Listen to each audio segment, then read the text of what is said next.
Bapa di dalam surga, kami menantikan kebenaran-Mu disampaikan di tengah-tengah kami. Bahkan kami dengan sabda-Mu Tuhan, cerdaskan setiap kami, cerdaskan roh kami, cerdaskan pikiran kami dengan firman, sehingga kami selalu ada dalam ketepatan yang Tuhan inginkan. Karenanya Bapa di surga, saat ini benar-benar kami membuka hati.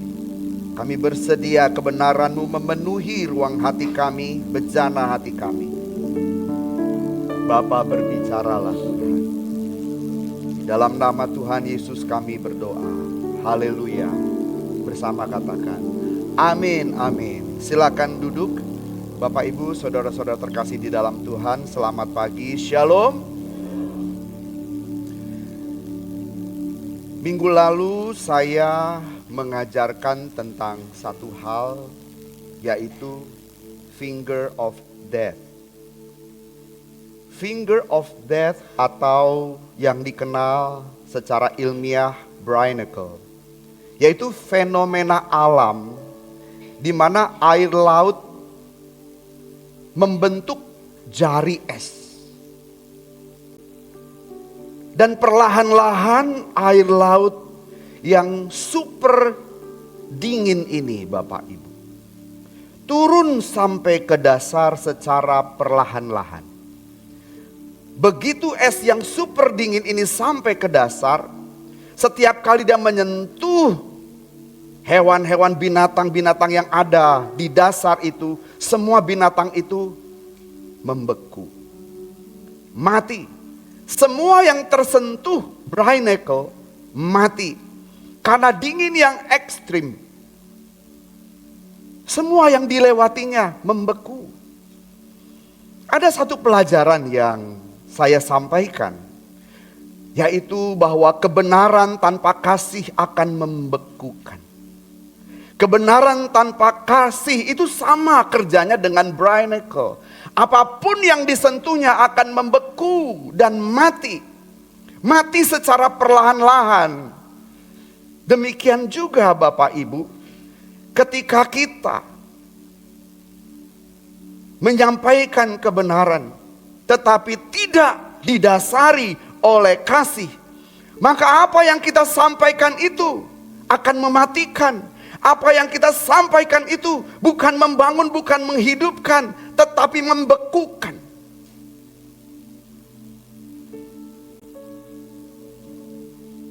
Nah, hari ini Bapak Ibu, saya melanjutkan dengan pemahaman yang serupa, tetapi dalam pengenaannya berbeda. Iman binasa bukan hanya karena kebenaran yang disampaikan tanpa kasih, tetapi juga kasih tanpa kebenaran. Kalau minggu lalu singkatnya saya menyampaikan bahwa kebenaran yang disampaikan tanpa kasih itu dapat membekukan Bapak Ibu, membekukan. Tetapi sekarang kasih tanpa kebenaran itu akan membinasakan. Kasih tanpa kebenaran akan membinasakan. Kasih tanpa kebenaran diawali dengan menghasilkan, atau apa yang dilakukan kasih tanpa kebenaran sesungguhnya menipu. Dan ini akan membinasakan. Kasih itu tidak dapat menggantikan kebenaran Bapak Ibu. Kebenaran tetap kebenaran. Tetapi yang saya maksudkan adalah bagaimana kebenaran itu disampaikan. Bagaimana kebenaran itu disampaikan. How the truth is spoken in love. How the truth is communicated. Bagaimana kebenaran itu disampaikan dengan kasih. Sebab tanpa kasih, belas kasihan hanya sebuah formalitas. Tanpa kasih, belas kasihan hanya sebuah formalitas. Belas kasihan itu kebenaran, Bapak Ibu. Yang setuju katakan amin. Belas kasihan itu kebenaran. Tetapi jika belas kasihan itu tidak disampaikan dengan kasih, maka hanya sebuah formalitas. Kalau kita ada di luar, lalu melihat ada orang miskin, katakan peminta-minta, lalu kita timbul belas kasihan. Lalu kita keluarkan uang. Belum tentu kita memberikannya dengan kasih. Karena kita sudah punya asumsi, tidak semua loh pengemis itu orang susah. Kalau kita balik arah, putar balik, lalu kita kasih uang 1.000 kepada orang-orang polisi. Sekarang polisi apa namanya? Polisi gope, sekarang udah naik. Polisi 1.000. Kita kasih seceng, kita berikan 1.000. Kadang-kadang kita juga formalitas, tidak dengan kasih, Bapak Ibu. Ya, kalau kita hitung memang penghasilannya mungkin lebih besar dari kita, sebagian besar kita. Kalau per jam, kalau 1 jam 60 menit, 1 menit 1.000 kali berapa? Dikali 10 jam dia kerja, uangnya banyak juga ya. Oke, kita memberi 1.000 karena kebutuhan, kita dapat bantuan. Selain itu karena kasihan bisa, tapi hanya formalitas, bukan kasih. Nah, itu maksud saya. Bahkan kebenaran bisa menjadi senjata, Bapak Ibu. Kita belajar firman, kita tahu firman, dan kita sebagian hafal firman. Dan saya menemukan ada keluarga-keluarga yang ketika bertengkar bukan baskom yang melayang, tapi firman Tuhan. Si bapak nyerang istri dengan firman Tuhan, si istri nyerang si bapak dengan firman Tuhan. Firman Tuhan jadi senjata. Harusnya firman itu disampaikan dengan kasih. Firman itu kebenaran. Kebenaran harus disampaikan dengan kasih. Sampai di sini Bapak Ibu bisa mengerti. Kita lihat Kolose 3 ayat 14. Jadi orang saleh harus. Jadi orang benar itu harus. Tetapi orang saleh harus membawa dirinya dalam kebenaran. Menasehati dengan kasih. Menegur dengan kasih. Jangan merasa dirinya saleh, orang benar, orang kudus yang untouchable. Gak bisa disentuh. Kudus buat dirinya sendiri. Saleh buat dirinya sendiri. Dan orang di sekelilingnya, orang berdosa, orang jahat. Dan ketika dia menyentuh orang, dia menghakimi. Nah itu maksudnya. Mestinya gak begitu. Mestinya tidak begitu. Tetapi kebenaran harus disampaikan. Kasih harus disampaikan dengan kebenaran. Atau maksud saya kebenaran harus disampaikan dengan kasih. Oke, kita baca dulu ayatnya bersama ya. 2, 3. Dan di atas semuanya itu kenakanlah kasih sebagai pengikat yang mempersatukan dan menyempurnakan. Bapak Ibu, coba perhatikan tubuh kita ini. Kenapa tulang kita tidak berantakan?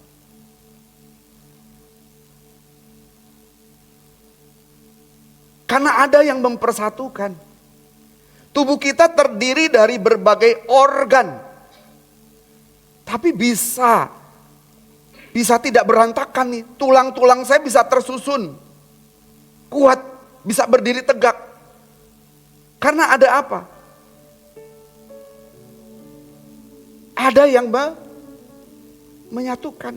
Bahasa biologinya apa itu? Ligamen. Ada yang menyatukan. Sehingga nggak berantakan tubuh kita. Coba tembok ini bisa tersusun. Bisa nempel, bisa tegak. Karena ada apa? Dari batu, di antara batu itu ada semen. Semen itu pengikat yang mempersatukan. Jadi bisa tegak nih. Setuju ya? Kalau kita baca tadi bahwa kasih itu yang menjadi pengikat. Kasih menjadi pengikat. Di atas semuanya itu kenakanlah kasih sebagai pengikat. Pengikat. Kasih tidak menggantikan kebenaran Bapak Ibu. Setuju? Tetapi kasih ini menjadi mahkota. Menjadi payung atas kebenaran. Kalimatnya tadi di atas semuanya ini. Nah kita perlu tahu. Perlu kita baca. Di atas semuanya ini. Kenakanlah kasih sebagai pengikat. Nah di atas ini apa? Coba kita baca ayat sebelumnya ya. Semua yang tertulis ini Bapak Ibu adalah segala kebaikan, segala kebajikan, segala kebenaran. Nah kita baca. Mulai ayat ke 12 coba. Oke, kita baca ya. 2, 3. Karena itu sebagai orang-orang pilihan Allah yang dikuduskan dan dikasihinya, kenakanlah. Nah perhatikan, kenakanlah. Apa yang harus kita kenakan? Belas kasihan, kemurahan, kerendahan hati, kelemah lembutan, dan kesabaran. Ini semua adalah kebajikan Bapak Ibu. 5 hal ini adalah kebajikan. Nah bagaimana semua kebajikan ini kita jalankan, kita kerjakan. Oke kita baca dulu ayat 13-nya. Semua itu kita kerjakan dengan kasih. Oke. Ayat 13-nya kita baca bersama. Kembali 2, 3. Sabarlah kamu terhadap seorang terhadap yang lain. Dan ampunilah seorang akan yang lain. Apabila yang seorang menaruh dendam terhadap yang lain. Sama seperti Tuhan telah mengampuni kamu. Kamu perbuat jugalah demikian. Baru ayat 14-nya. Dan di atas semuanya itu, berarti di atas semuanya itu di atas semua kebajikan yang tadi sudah disebutkan secara berurutan. Setuju Bapak Ibu? Di atas semuanya itu kenakanlah kasih. Jadi kebaikan saudara harus diikat oleh kasih. Kemurahan saudara diikat oleh kasih. Amin. Kelemah lembutan saudara diikat oleh kasih. Kasih adalah pengikat. Jadi semua yang kita lakukan dilandasi oleh kasih itu. Jadi kalau kita berbuat baik kepada seseorang tidak boleh ada unsur memanfaatkan. Setuju? Kita berbuat kemurahan hati kepada orang, tidak ada unsur cari untung. Dan saya berharap dia dapat mengembalikan. Dia dapat berbuat baik juga kepada saya. Itu tidak tulus. Setuju Bapak Ibu? Harus dilandasi kasih. Artinya bersih, aku berbuat baik, aku berbuat kemurahan hati, aku mengampuni orang, tulus. Landasannya tuh kasih. Nah semua ini akan menyempurnakan kita. Dengan kita melakukan semua kebajikan yang dilandasi atau diikat oleh kasih, maka akan menyempurnakan kita. Menyempurnakan di sini maksudnya adalah mendewasakan. Menyempurnakan di sini adalah mendewasakan kita. Jadi kalau kita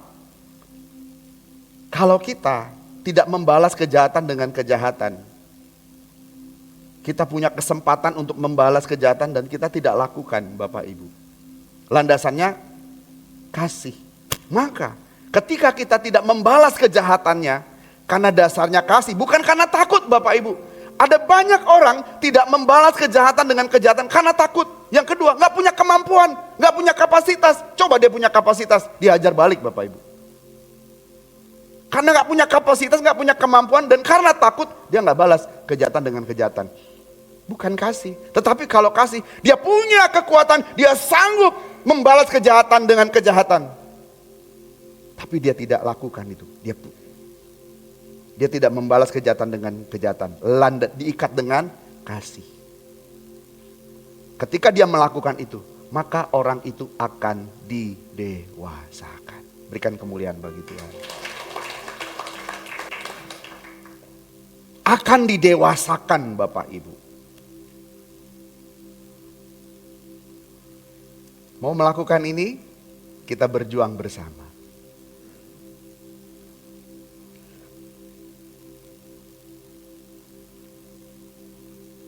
Lalu Bapak Ibu, kita membuka Efesus 4 ayat 15.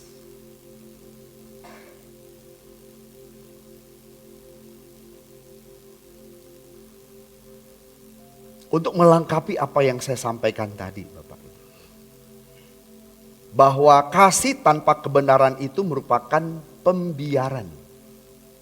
Tapi ayatnya kita baca dulu ya. Sama-sama 2, 3. Tetapi dengan teguh berpegang kepada kebenaran di dalam kasih, kita bertumbuh di dalam segala hal ke arah Dia, Kristus yang adalah kepala. Tetapi dengan teguh berpegang kepada kebenaran. Kebenaran di dalam kebenaran yang diikat oleh kasih.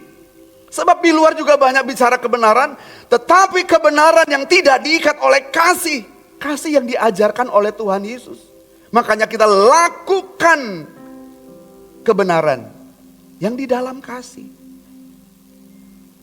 Agar kita bertumbuh ke arah Kristus. Kasih tanpa kebenaran adalah pembiaran. Coba kita lihat Amsal 27 ayat 5 sampai 6.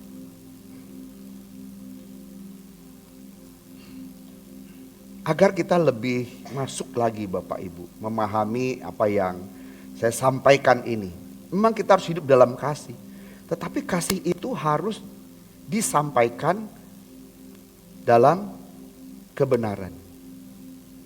Nah, kebenaran yang disampaikan itu pun harus di dalam kasih. Jadi memang sedikit nyambung ke yang minggu lalu. Ya, saya sambung-sambungkan supaya lebih saudara memiliki pemahaman yang lengkap. Ayatnya kita baca ya. 2, 3. Lebih baik teguran yang nyata-nyata daripada kasih yang tersembunyi. Oke. Baca lagi 2, 3. Seorang kawan memukul dengan maksud baik, tetapi seorang lawan mencium secara berlimpah-limpah. Nah, Saudara mau dicium secara berlimpah-limpah tetapi dengan maksud jahat, atau memukul saudara dengan maksud baik? Tapi dipukul sakit. Atau dicium aja seperti Judas mencium Tuhan Yesus. Yudas mencium Tuhan Yesus itu bukan maksud baik saudara. Memang Yudas mencium Yesus itu karena sayang, kasih? Tidak. Pengkhianatan Bapak Ibu. Tetapi ada orang yang dipukul, maksudnya apa? Baik. Tapi kalau kepada anak kita, jangan memukul anak kita seperti memukul penjahat Bapak Ibu. Seperti orang maling ketangkap dipukuli. Jangan mukul anak itu seperti itu. Memang anak kita maling penjahat, bukan.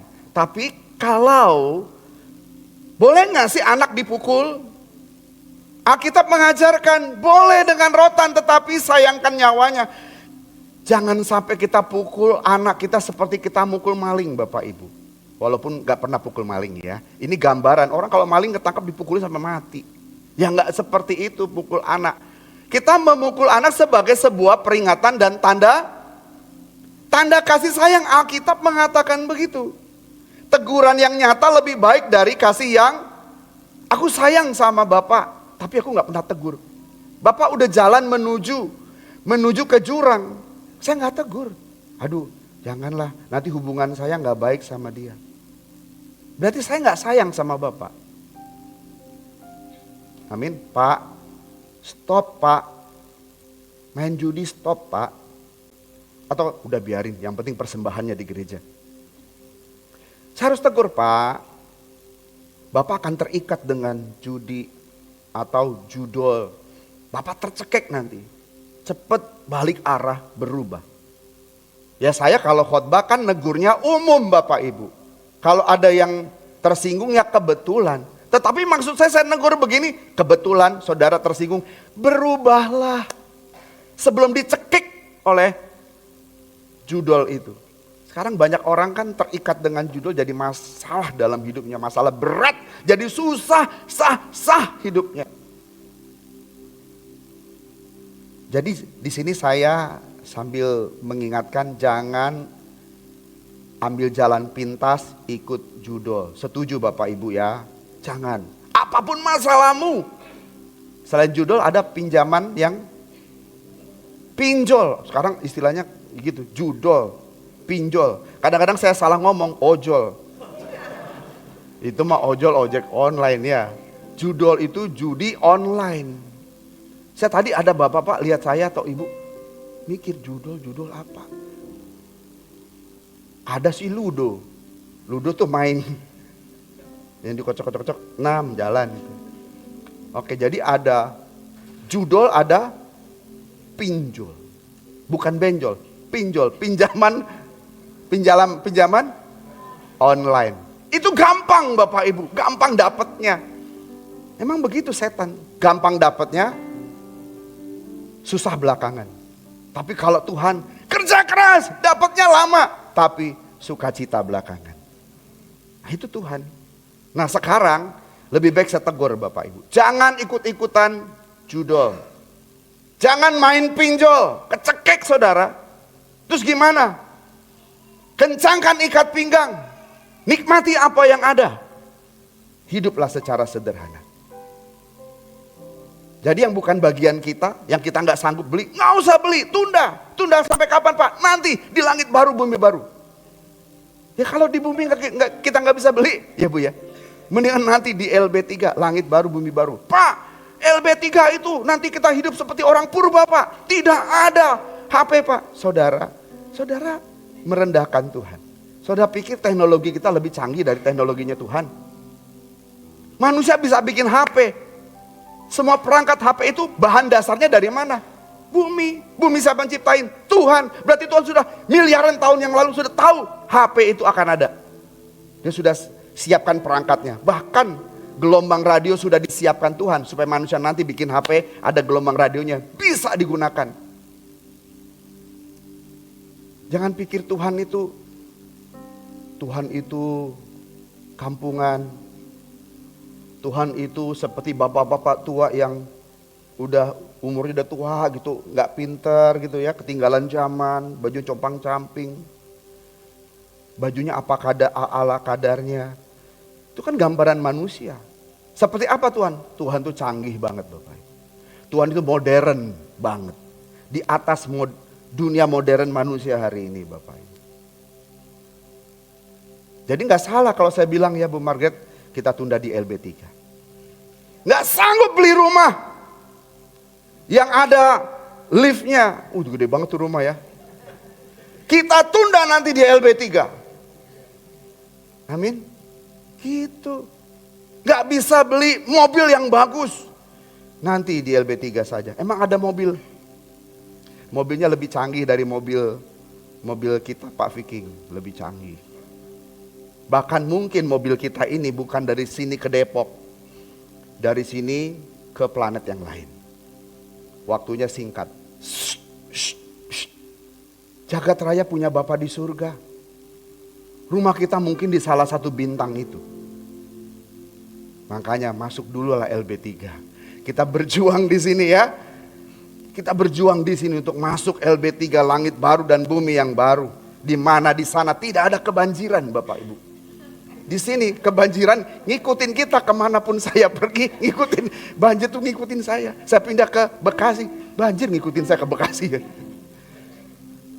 Makanya ada orang bilang, Pak Riko katanya, cari rumah kok ngikutin apa, gimana?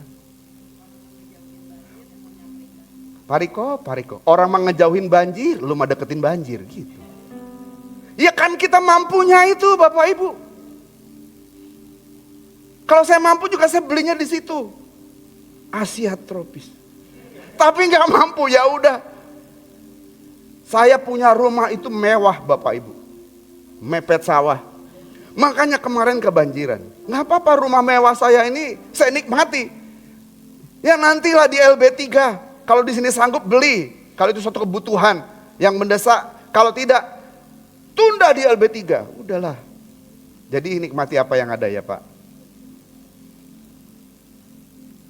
Jadi minggu lalu saya bisa ke sini karena juga dijemput. Kalau saya nggak dijemput nggak bisa. Saya dijemput pakai perahu. Perahunya Pak Mumu. Bannya kan gede jadi aman tuh. Kudu. Kalau nggak nyampe Bapak Ibu. Nggak nyampe. Nggak bisa. Depan rumah lumayan. Tapi kalau ada saudara-saudaraku yang Bu Ing kena nggak Bu Ing? Kena ya. Nggak masuk rumah.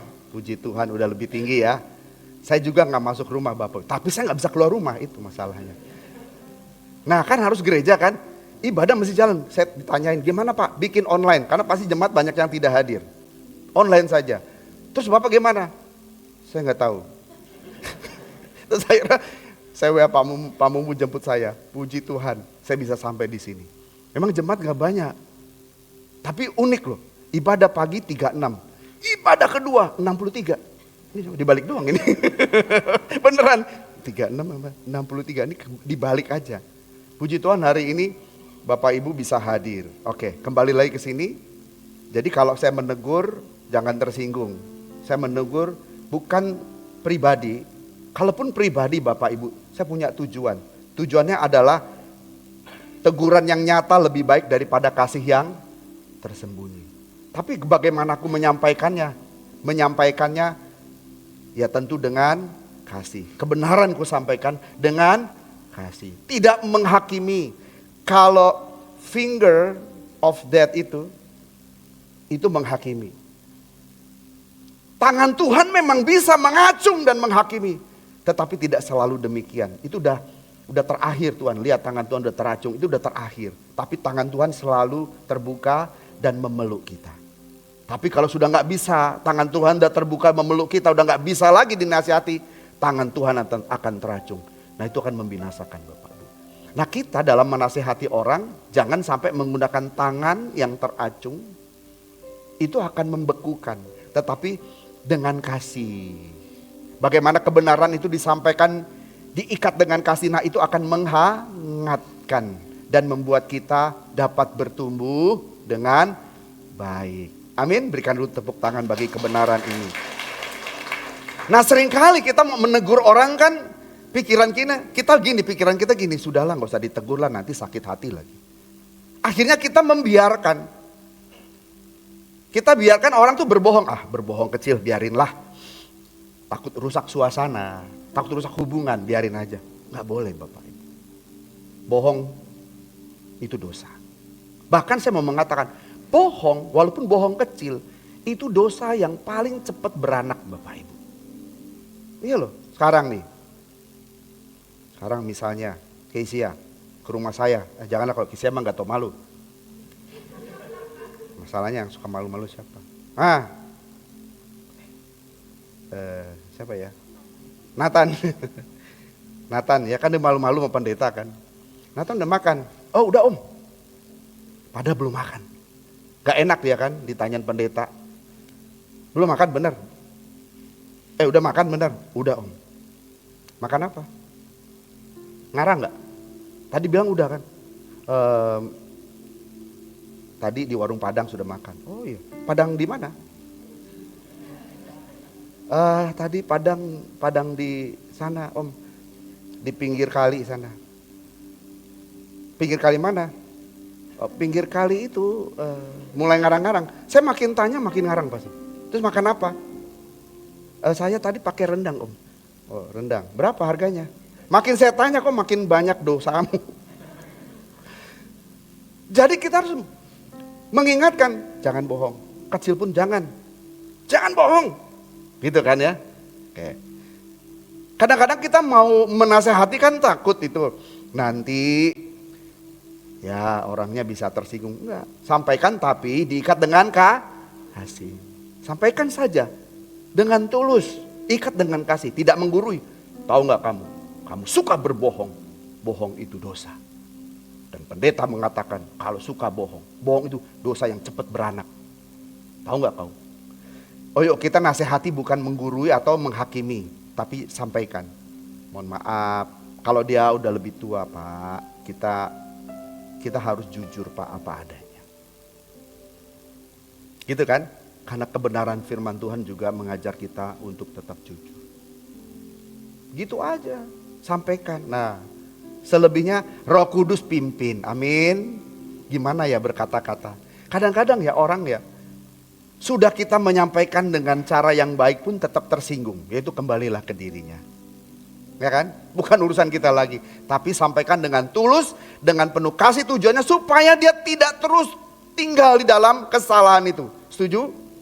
Karena kalau bicara kebohongan itu dibiarkan anak-anak kita bohong dari hal-hal kecil. Lama-lama akan membentuk karakter. Dan dia akan menjadi pembohong yang lihai. Jadi penipu nanti besarnya. Jadi dari sekarang kita sudah ajarkan ya. Orang tua udah sampaikan itu. Sampaikan. Kalau perlu khotbah ini dipotong. Nah, dengar. Karena kemarin kan ada potongan khotbah saya tuh. Itu rupanya rame juga.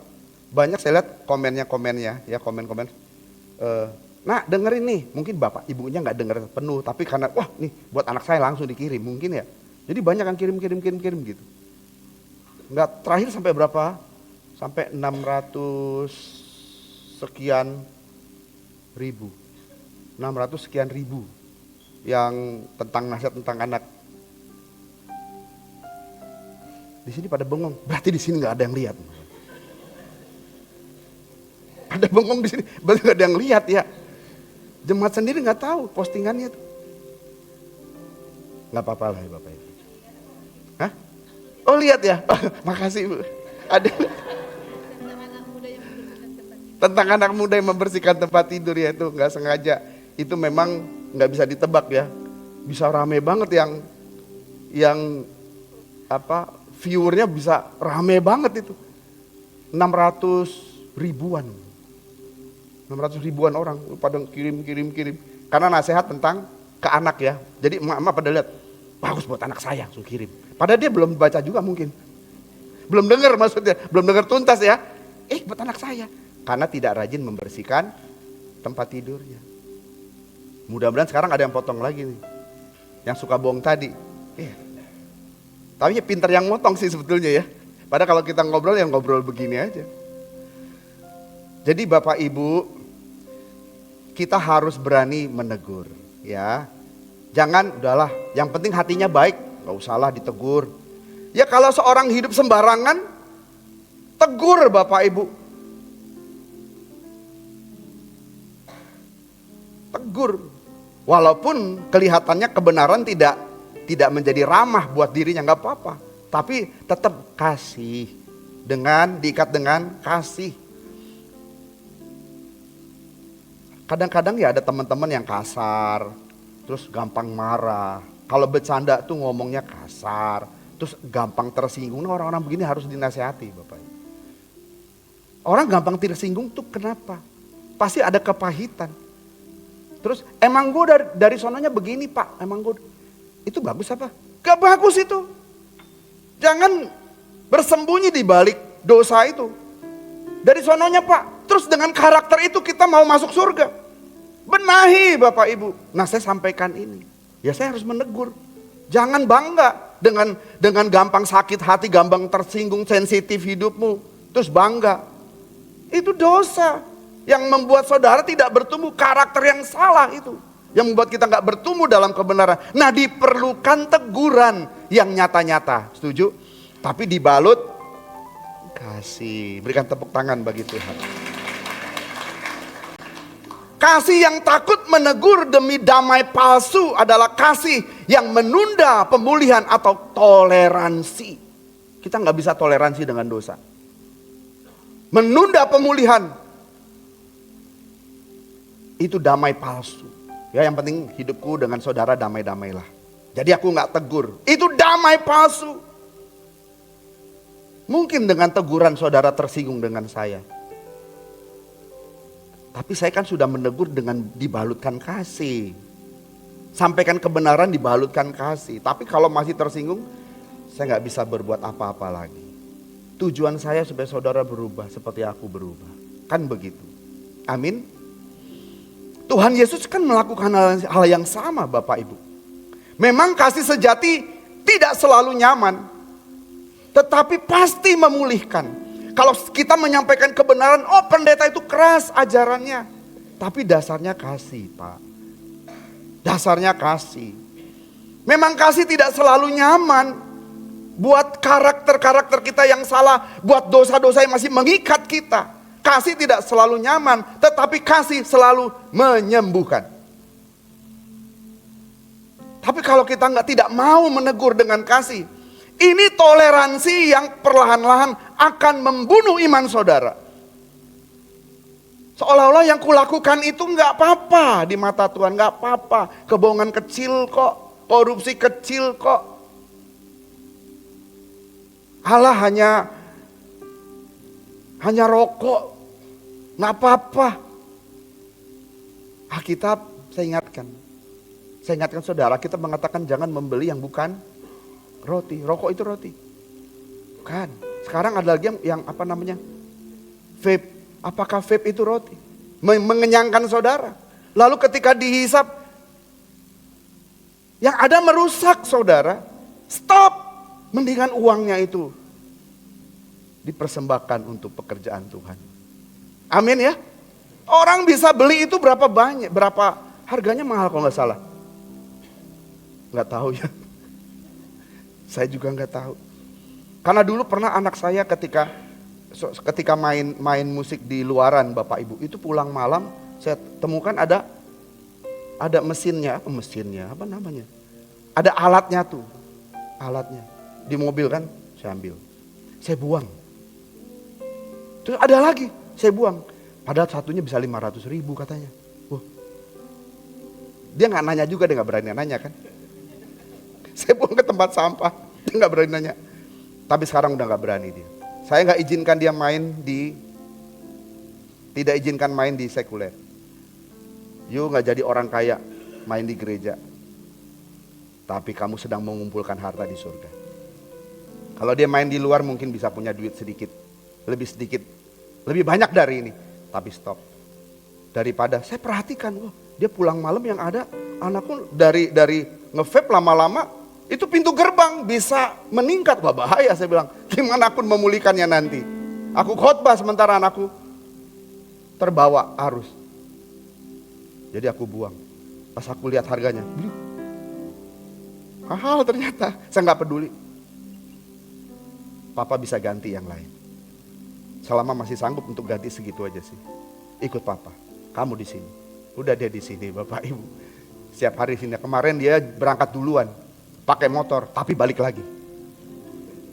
Karena motornya nggak hidup, jadi dorong-dorong. Saya lihat, dia balik lagi. Oh gimana? Nah, untung ada perahu Bapak Ibu, perahunya Pak Mumu. Ditelepon, itu menyelamatkan kita bisa nyampe di sini.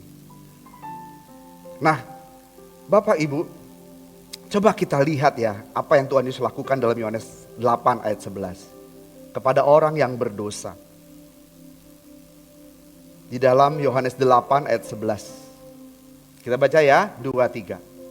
Jawabnya, tidak ada Tuhan. Lalu kata Yesus, aku pun tidak menghukum engkau. Pergilah dan jangan berbuat dosa lagi mulai sekarang. Tuhan gak menghukum perempuan yang kedapatan berzina itu. Kan Tuhan tanya, mana orang-orang itu? Kok gak ada yang nimpuk? Jawabnya, tidak ada Tuhan. Aku pun tidak menghukum engkau. Pergilah. Tapi ingat nasihat Tuhan. Dan jangan, Tuhan memberi nasihat dengan kasih. tidak menghukum, tidak menghakimi, tapi jangan berbuat dosa lagi. Nah, itu kasih yang memeluk, kasih yang merangkul Bapak Ibu. Jadi Tuhan Yesus tidak toleransi dengan dosa perempuan itu. Setuju Bapak Ibu? Enggak toleransi, makanya jangan berbuat dosa lagi. Tapi aku tidak menghukummu, tapi jangan berdosa lagi. Nah, Tuhan tidak toleransi terhadap dosa wanita itu. Karena kalau toleransi itu membunuh. Nah, tapi Tuhan tidak membiarkan. Dan Tuhan mengendaki perempuan itu dapat bertumbuh. Ini perempuan yang kedapatan berzina. Yesus tidak mengizinkan tetap tinggal dalam dosa. Tapi Tuhan memberikan jalan keluar. Tinggalkan dosa. Jangan berbuat dosa lagi. Jangan ikut-ikutan sesuatu yang sudah umum Bapak Ibu. Semua orang juga lakukan hal yang sama, tapi kalau itu tidak benar jangan lakukan. Yang umum belum tentu benar. Dan yang biasa belum tentu juga berkenan di hadapan Tuhan. Yang terpenting adalah kenali pikiran dan perasaan Tuhan. Amin. Yuk kita belajar mengenakan, membawa kebenaran dengan kasih. Dan mengenakan kasih ketika kita menyatakan kebenaran kepada banyak orang. Setuju Bapak Ibu? Sebab kasih tanpa kebenaran bukanlah kasih. Kalau Tuhan Yesus tidak mengatakan kepada wanita yang kedapatan berzina tadi, jangan lakukan lagi. Berarti Tuhan mengizinkan secara halus untuk tetap tinggal di dalam kesalahannya. Tuhan dengan tegas berkata, jangan berbuat dosa lagi.